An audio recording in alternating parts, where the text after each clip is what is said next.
Thank you for joining this press conference with the Global Commission on the Economics of Water. The Commission was established in May 2022, ahead of the UN Water Conference, with a 2-year mandate to spur ambitious change in the way societies use water. And the Commission has issued an urgent 7-point call to action on water in its inaugural report titled Turning the Tide, a Call to Collective Action. The 4 co-chairs of the Commission are with us today and will present their key findings. And it's my pleasure to introduce Johan Rockström, the director of the Potsdam Institute for Climate Impact Research, Dr. Ngozi Okonjo-Iweala, the Director General of the World Trade Organization, and I should say that Dr. Ngozi has to leave after her short remarks to attend another meeting. We have then Ms. Mariana Mazzucato, professor at University College London and founding director of the UCL Institute for Innovation and Public Purpose, and Mr. Tharman Shanmugaratnam, senior minister and coordinating minister for social policies of Singapore. And I would like to ask and invite first Johan Rockström to give your remarks. Thank you. Thank you so much. And you have the co-chairs report, Turning the Tide, here, which is also supported by the overview review led by the lead experts of the Commission, which is the basis. What I will do here is just give you a 2-minute rundown of why we conclude that we have to rethink the economics of water based on the science of the new challenge we're facing in terms of the climate crisis. We could define this today as a 3-headed hydra, you know, the water monster in the Greek-Roman myth. The number 1 hydra is what we focus all our attention on, that over 2 billion people lack safe water. 40% of world population will be lacking safe water in only 7 years' time. Human water demand and pollution is a mismanagement failure which urgently needs to be addressed, SDG 6. The second head of the hydra is that global climate change is causing extreme events where we can today say that climate change, victim number 1 is fresh water. Droughts, floods, heat waves, fires, all related to water. The third head of the hydra is the most dramatic one, that we are today changing the entire hydrological cycle. We're pushing the water cycle out of balance. We can no longer trust the very source of all fresh water, precipitation, which we normally take for granted in all our planning. So we're changing the source of water through climate change, but also through land management change, which shifts the atmospheric rivers of vapor flow across continents, which means today that countries like Brazil, that is a major provider of rainfall to downwind countries like Argentina, or Kazakhstan, that, for example, provides significant rainfall to China, or Germany and other European countries that shift over vapor eastwards to Asia, or Nigeria, or the Congo Basin that is also supplying rainfall to neighboring countries. This is all interconnected and means that we can not only focus on transboundary river basins of blue water runoff, but we also need to have collective action on managing the entire water cycle between countries. That's why we propose of defining water as a global common good and an asset that needs to be managed as a collective good. And we need to have an integrated approach that does not only focus on blue water runoff, but also green water, the soil moisture that powers all the photosynthesis, all the biomass, all the food security, meaning fresh water behind all the sustainable development goals. That's our challenge. Thank you. Thank you so much. Thank you so much, Ron Rockström, and Ms. Okonjo-Iweala, if you would like to make your remarks. Thank you. Well, thank you very much. Let me just pick up a few points on the issue of the economics, the new economics and governance of water that we talk about. With the impact of climate change on water scarcity becoming more abundantly clear, and this interconnection in science that Johan referred to, it's right that we seriously consider developing a global policy framework that fosters new management and governance practices. This new economics of water that ensures water access for all. Now, the new economics of water needs to promote more efficient use of water and encourage investment in water infrastructure. But let me be clear, this need not be, and indeed should not be seen as conflicting with the fundamental commitment to equity and water access for all. I want to stress that, in fact, efficient water use is what makes greater water access possible. To optimize water conservation and minimize water waste, we need to incentivize everyone to use water wisely.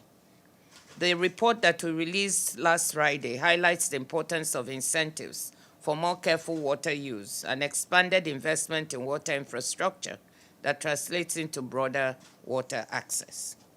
Now, coming from the World Trade Organization, I just want to point out that one of the things that we really emphasize in the report is the need to pay special attention to agriculture as we look at the new economics of water. This is a sector that uses 70 to 80% of global water, and where there are hundreds of billions in subsidies, in fact, over 500 billion in agricultural subsidies, that does distort markets, drives overproduction and overconsumption of water-intensive products, and incentivizes unsustainable production in water-scarce regions. We think that trade can be part of the answer of enabling crops to grow in areas, water-intensive crops to be grown in areas where there is water, and leaving water-scarce regions to focus on those crops that are more appropriate, because you can trade between the two. And most people do not know that 1 in 5 calories consumed is traded. So we see trade as part of the solution to managing this new economics of water, to incentivizing appropriate use that ensures access and equity for all. I'll leave it there. Thank you so much. And Mariana Mazzucato, please, the floor is yours. And Ms. Okonjo-Iweala, I know you have to leave us. Thank you, please. Thank you, Ngozi. So this concept of the common good is something that we take seriously, and we talk about this need for new economic thinking, new economic practice in order to deliver on it. And it's really based on this idea that there's huge opportunities. You know, we have this tragic situation with 2 billion people without safe water. One child every 80 seconds dies because of water-related problems, but the solutions are immense, right? There's all sorts of different solutions that require collective investment, and the idea of the common good is to put together these ideas that there's outcomes, missions, goals that we're trying to achieve around water. Water actually runs across all different sectors. It's not about the water as a sector, but water problems requiring transformation across literally every sector. Just like climate is not just about renewable energy, it's about changing how we produce, how we distribute, how we consume. But the idea of this collective problem that needs collective intelligence and needs solutions then means that along the way, the process through which we get there really, really matters. So the idea that we actually have to unpick the current property rights and make sure that they're actually inclusive and not just benefiting the few. The fact that we need, as Ngozi says, not just kind of subsidies, but conditionalities linked to all sorts of different government levers, whether it's public loans from development banks, whether it's the way we do public sector procurement, all conditional on investment and transformation across our sectors in order to get to these innovative solutions. And also finance, which I'm sure Tarman's going to talk about in a minute. It's not just the quantity of finance, it's the structure. We need patient, long-term committed finance, but also finance that has not the old-style conditionalities, which might have just been linked to reducing the fiscal space on the ground, or at least that's what it ended up doing by focusing on conditions that reduce public budgets, but actually increasing the fiscal space we have, but not just throwing money at problems, but really forming much more dynamic, innovative, symbiotic, mutualistic public-private partnerships. And the idea of having these kind of water-related missions also co-created so that the people in local communities have a say, both in what it is that we're trying to do, but the how really matters. And today in the audience, we heard a couple questions that raised that, both in terms of benefiting from indigenous knowledge, but it's also, we can look at the just transition topic that's out there. That's about bringing labor's voice, for example, the voice of trade unions to the table, the voices of social movements, which in the history of capitalism has always made capitalism better, right? So what does this mean for water? What does it mean to really co-create those water solutions and not just have a top-down, kind of the elites in the room deciding for everyone else what the solution is? So, Carmen.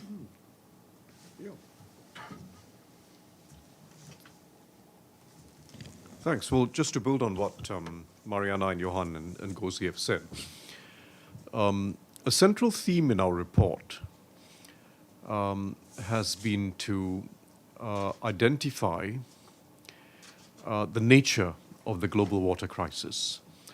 And fundamentally, we can no longer think of the water crisis as something that's happening, bad things that are happening in local communities and individual countries. It's not just about bad events and unfortunate, some countries being unfortunate enough to suffer from them, one country at a time, one region at a time. What's really happening is that the global water cycle is out of kilter. And that's a result of the cumulative result of local mismanagement of water all over the world over a long period of time. So we face a problem that's local in its manifestation, but it is now global in its cause as well. And we're not going to solve water at a local level if we don't also solve it collectively at a global level. And that understanding has to shape the new economics of water, it is to shape the new governance of water, and it is to shape new collaborative action, including collaborative finance, to solve water. That understanding that it is not just a local problem, but a global problem. The good news is that there is no lack of resources to solve this problem. There's no lack of finance, for instance. I mean, global capital markets are very large, $250 trillion. It's about how we organize finance, public and private, so as to lower the cost of capital in the developing world especially, and to ensure that we are treating the problem not as one that requires more aid from the developed world to the developing world, but more investment that yields economic and social returns for all of us, wherever we are in the world. Rich and poor countries have an equal interest in a sustainable global water cycle. We have an equal interest in equity and justice in every country so that the poor and vulnerable have access to water. It's in our interest everywhere. So think of it as an investment that will have immense long-term gains. If you just look at what's called WASH, clean water, safe sanitation and hygiene, just look at that sector alone, what's called SDG 6. Just that sector alone. The estimates suggest that $1 spent on the WASH sector to improve it and improve access to clean water and sanitation will have $7 of benefits. And that's just that sector alone. Then think about the major users of water, agriculture, mining, industry. The estimates again show that what you invest in smart irrigation, climate-smart agriculture, what you invest in industrial water recycling, has a payback period of between 1 and 3 years. In other words, you make back your investment fully within 1 and 3 years. So these are investments that yield a return for private investors, but more importantly, a social return.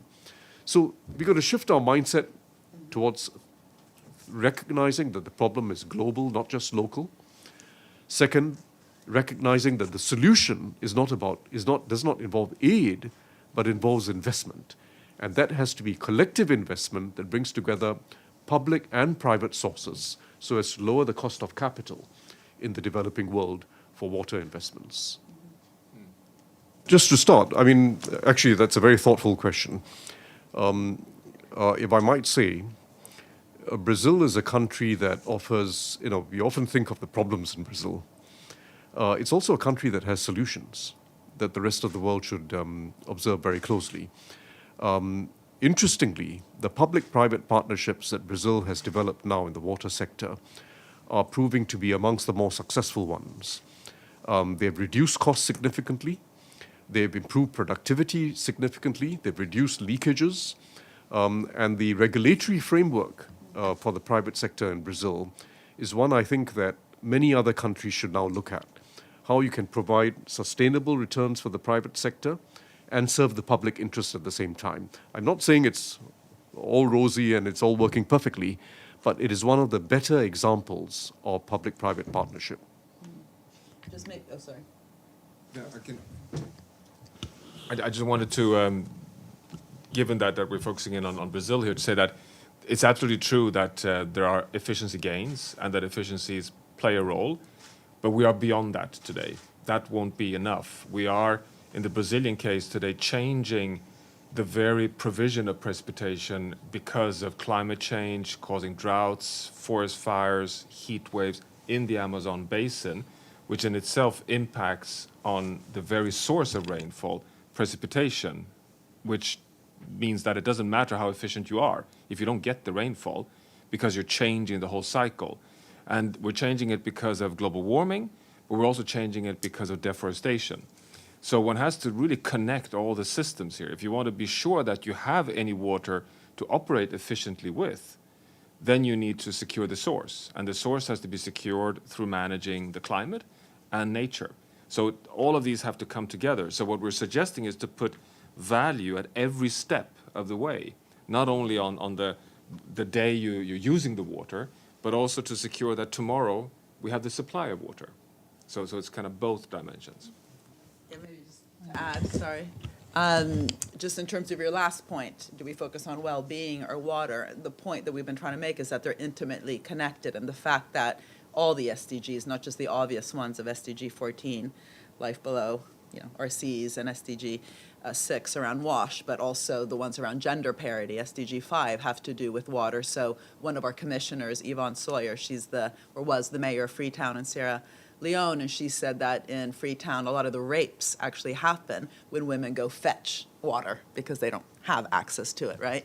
So it's really kind of highlighting that if we look at all the different types of water problems that are, again, intersectoral, interactor, by solving them, there's these massive spillover effects, one could argue, on well-being. Of course, it's not enough.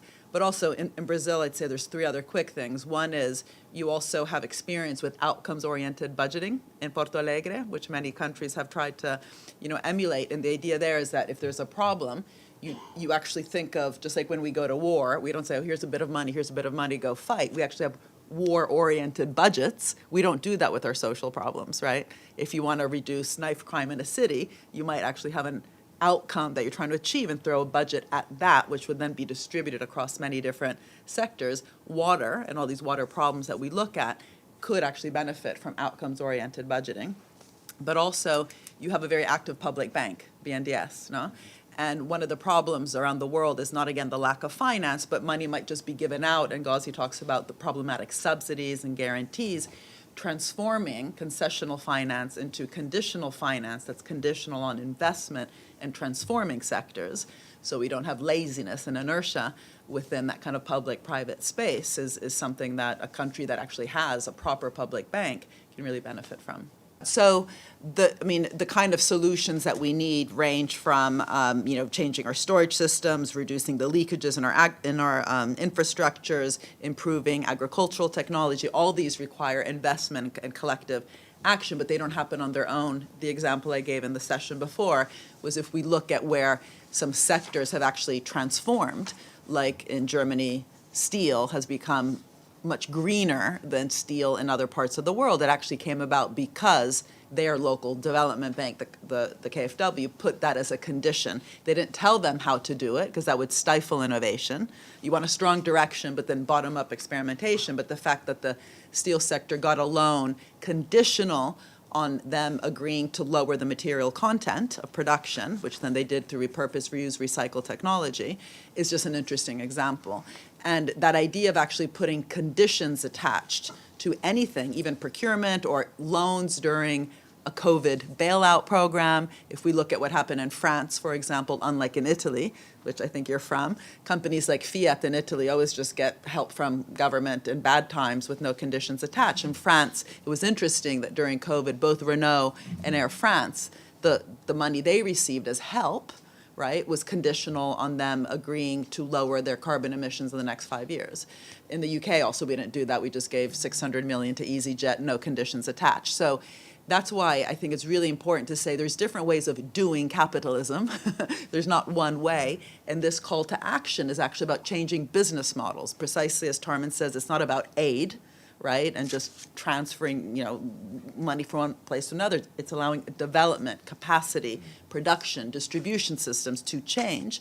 But to help them change, we can actually use development bank loans and provide conditions that aren't, again, micromanaging the process, but really providing strong direction and making that transformation of the sector is dependent on that. And Just to add to what Mariana said and to provide a dimension that's complementary to what she said, another dimension of evolution on the part of the multilateral development banks will have to be who they work with on the ground. The traditional relationship has been with a national government, and it involves lending monies on the balance sheets of the multilateral development banks. And what we have to evolve towards now is working with multi-stakeholder coalitions involving the public and private sector and civil society, and working not just at the federal level or the national level, but working at the city level and at the community level. And this network of players is really at the heart of what Mariana was talking about. When we talk about emission orientation, it involves bringing a whole set of actors who have an interest in water sustainability and climate sustainability, deriving intelligence from each of them, and finding a way in which we're all complementing each other's actions. And that shift in thinking on the part of the multilateral development banks has begun towards working with multi-stakeholder coalitions of partners, not just with the national governments. And very importantly, it has to also involve moving away from the business of just lending on your own balance sheet as a multilateral development bank towards mobilizing finance from other sources, from the private sector, sometimes involving the philanthropy-funded NGO sector as well, within a regulated framework. I wouldn't elaborate on it because it's sort of adjacent to what we put in our report. That's more an issue to do with the IMF. It is more to do with surge financing when you come into a crisis, be it a pandemic or some other major global crisis. It's about surge financing, whereas what we are focusing on is the long-term patient finance required for projects that actually have a long-term return. And it requires mobilizing the private sector so that it can earn a decent return over the long term, and the public interest is served as well. So SDRs is a very important issue, but it belongs more to the territory of surge financing in a crisis. But also the Prime Minister of Barbados, for example, Mia Mottley, who talks about the double jeopardy that small island states, but also just developing countries in general, have faced this double problem. On the one hand, they're bearing the consequences of the results of how the developed world has developed, which has caused, global warming. And on the other hand, they're also bearing the consequences of the problematic financial architecture we have, which has actually constrained the kind of finance that is then required locally instead of expanding it. And so the Bridgetown Initiative, that you might know that they're going to have a conference now in June with Macron and Mia Mottley leading it, that's where a lot of the rethinking of the financial architecture with SDRs is at the center of it. And it's both for the crises, but actually for a small island state that has constant, in a normal times, it's not a peak problem that they have, it's constant problems in terms of the consequences of global warming. And, they're at the center of the ocean where, experiencing all sorts of consequences that actually perhaps has to be also linked to some normal rethinking of the global financial design. And the SDRs is just the beginning. Yeah. Hi, I'm from Turkish news agency and my name is Nishat Mirza. So what I wanted to say that in when you think of climate research and the work that we do in a local level, so how much we can do here in the United States, like for example, educating our children from an early level, but then when you think about intergenerational, a lot of the older generation, they wasting a lot of water. Like for example, I would always tell my mom not to keep the tap on, but they don't understand. So how much you think that we can do to educating? It was completely the other way when I was young, It was my mother who kept saying, don't leave the tap on, don't leave the shower on. Actually, we didn't have a shower in those days, but just don't leave the tap on. So something must have changed. In my time, it was the older generation who was telling us to save everything. Yeah, but you said something today that was important in the session we had, which is we're actually rewarding bad behavior, right? I mean, so, and you gave different examples, but the whole kind of concept of nudging, right, actually works quite well with consumers, so normal people, so kids apparently in schools, if you position food in the cafeteria in a particular way, they will actually make choices based on that. But in industry, where I think we also require much stronger push because we need to change our business models, the idea of just nudging and kind of doing things calmly, I think is sometimes less useful, even though it's also interesting. But the reason that we have so many Tesla cars and electric cars in Norway was due to serious policy change. So you can you can drive in the taxi lane. You don't have to pay for parking in the city. You get a massive tax reduction for buying an electric car. So that has changed behavior of how people think. So we need to reward good behavior, and that means also changing the language. We're so stuck with thinking that we have to level the playing field. Those examples I just gave are about tilting the playing field in a particular direction. So that's why policy, I think, is stuck, because literally the narrative we're telling ourselves is very incremental. Yeah, I think you're posing a question which is not only practical, but it's actually deeply philosophical and has connections to our fundamental values. And we've seen a very worrying trend over the past 100 years where we have allowed ourselves to disconnect our world from planet Earth.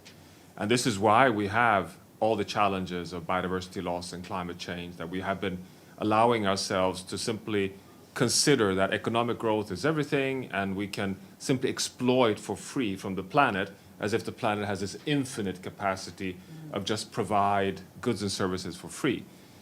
In that journey, water has been taken for granted. In the modern world, we've allowed ourselves to think that water is simply something that comes back every year in this stable water cycle and we can trust it. And then we've been shoving aside the failure on mismanagement for the 2 billion poorest who are suffering from mismanagement, not resource scarcity, but mismanagement. It's like Tarman says, there's no excuse there. It's simply poor governance and poor economics that makes us fail on SDG 6. Now, we must recognize that, oh my God, we're actually not able to trust the source anymore. We're changing the whole cycle. And therefore, I think we urgently need to reconnect the precious source of fresh water, which we've somehow allowed ourselves to take for granted, is no longer possible to take for granted. We fail on the climate agenda unless we solve water. We fail on the whole biodiversity agenda unless we solve water. We fail on all the SDGs unless we solve water. And that mentality has to be very rapidly reconnected into our mental models. And that, I think, why this summit, can you imagine, 47 years since we had our last freshwater summit, when water is the very bloodstream of what we call good lives. I mean, it's just incredible that somehow the modern world has just been allowed to take water for free and for granted. And now that is finished. It's time to reboot our thinking on water. Well, thank you very much to our speakers. I think that brings us to the end of our press conference. And again, thank you so much for your insights and for joining us here.